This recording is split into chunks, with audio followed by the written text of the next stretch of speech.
Welcome to an invitation. Today we're going to learn how to make very easy gravy for your Thanksgiving dinner or any other time of the year.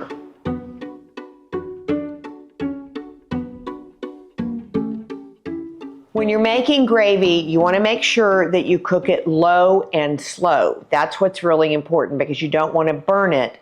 So when you start off with a gravy, it's very similar to making a roux, just like you would for a gumbo or a base of a soup.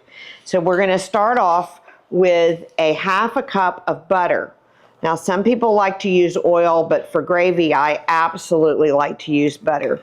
So I'm just going to go ahead and put it in the pot here. And you always want to use equal parts butter and flour. So while that butter is melting, I'm going to get a half a cup of flour here. And then, it doesn't have to be exact, but I try to make it pretty close. And we're going to go ahead and put that in here. And then we're going to start stirring. So this is the part that is the most important of all when you're making gravy or a roux, that you're stirring it constantly so that it doesn't burn. So this is all going to start to melt together. Turn this way so I can. So it's going to start to melt together, and we're going to let all that butter melt, but you can see it's starting to mix with the flour. And this is the beginning of what we call a roux when you are cooking. So we're going to let this. If you let this go by itself and you don't stir it and don't pay attention, it will burn. And that's not what we want. It's interesting when you're making a roux because there are multiple colors to the roux. So as this mixture cooks, the butter is going to start to brown and it's going to cook with the flour. So this would be considered a white roux right now. So you would use this as a base for, say, a cream sauce or any kind of cream-based sauces. Or if you were making a cream gravy, you would just cook this a little bit. You can see in the middle how it's starting to bubble. It's starting to cook. And you're going to see in just 1 minute, the color is going to start to change. So it goes through multiple temperature changes and color changes, but you want to always stir, and you don't want it to get, if it starts cooking too fast on you, you can pull the pot off of the fire for just a minute. So it's a little bit of a process. It takes some patience to make gravy. It's not difficult as long as you get this part correct. You can see where it's bubbling now, and it's kind of getting really frothy. And what this means is that it's cooking, and you're going to see in just a minute, it's going to change to the next color. You can see already that it started to brown a little bit. It's a little bit more golden than it was when we first started. The thing with roux is once they start to cook and change colors, they go really quickly. So you want to get it as dark as you can without it being burnt. So there's this stage where it's sort of a reddish brown, and that's usually where I stop.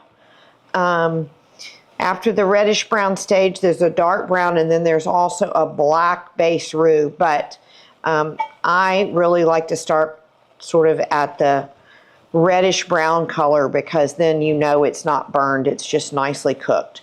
Because predominantly you're just trying to get the flavor of the flour out of this. You don't want to taste a bunch of flour. Now we have this beautiful golden brown color. So we're going to keep stirring and let it go one more transition. All right, now it has gone a little bit darker. Now we've got sort of a golden brown color. And I just want to take it a little bit further where it sort of has this reddish hue to it. So we are almost there. And if you're adventuresome, you can keep going and see how dark you can get it without burning it.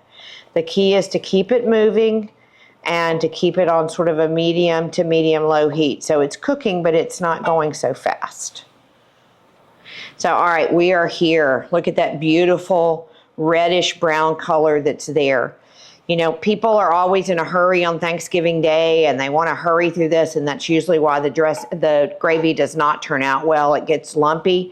But it's really important that you cook the fat with the flour and let it cook down.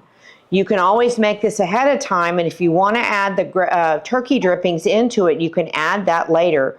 I've got some chicken broth here that I'm going to add, and super important, you want to add this very slowly, because you can see as I start to add it, it's going to smoke, and you want to make sure you kind of stand back because that steam will get you. And I'm just got a slow stream going in, again, constantly stirring. It's going to get really thick on you, and then it will thin out a little bit as you pour more. And for this amount of flour and butter, you're probably going to need somewhere between 2 and 3 cups of broth, maybe 4. And you just want to always keep stirring so it stays together. I'm using a wooden spoon that's got holes in it. You can use a whisk if you like a whisk. So it's got a really nice consistency to it right now. I don't want to add too much more. It's really, really got a beautiful consistency. And I'm going to let it just cook just a little bit so it'll thicken up. So this is where you could stop this now, put it aside, put it in the refrigerator, and then on Thanksgiving morning, you can reheat this, and after your turkey's done, you can add the turkey drippings to this. And if you cook it just 5-10 minutes, it's going to continue to thicken up, and all that, some of the moisture will come out. All right, and what I'm going to do here is I'm going to add just a touch of salt and a touch of pepper. You want to taste it. Sometimes your chicken broth is very salty, so it may not need any more salt. You can always use low sodium chicken broth and then add the salt as you need it. All right, now this is cooked down just a little bit. Look, it's a beautiful consistency. I'm going to show you with a spoon here. It's nice. It's thin enough, but look, it's nice and thick.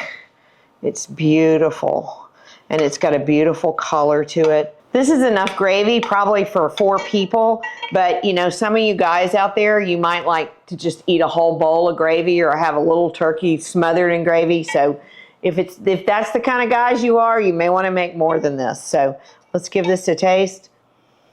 Oh, it smells wonderful. It's nutty and buttery and oh my goodness, that is going to be beautiful on the turkey, on our cornbread dressing. Remember, guys, cooking is not hard. If you like to cook, enjoy cooking. If you don't like to cook, enjoy entertaining, or enjoy both. But most importantly, enjoy the experience. Cheers and happy Thanksgiving.